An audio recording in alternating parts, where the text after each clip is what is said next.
Ang laki ng market, 49,000. Wala namang platform locally. Itong Avidson Marketplace, kaisa-isang platform ito sa Guam. Ikita ang isang seller, 18,400. May market ang mga taga Guam residents pagka kayo ay nag-a-aspire na maging negosyante. Online business po ang pinakamadaling pagkakitaan, madaling gawin. Nagtitinda ka sa Compadres Mall, sa Dededo.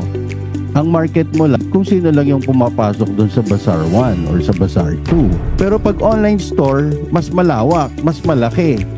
Makakarating ka ngayon market ng CNMI, which is the Commonwealth of Northern Mariana Islands, kinabibilangan ng Rota, Tinian at Saipan. 49,000 ang population. 10% of the population, which is 4,900, 24,500. Markup na yan hindi kasama ang puhunan dyan Hindi lamang ang CNMI, may Palaw pa.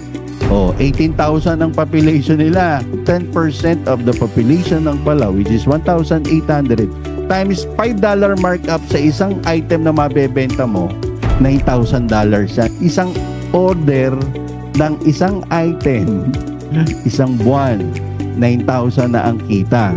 Ang Pono Pay, 36,800 ang population. Kikita ang isang seller, 18,400. 51,900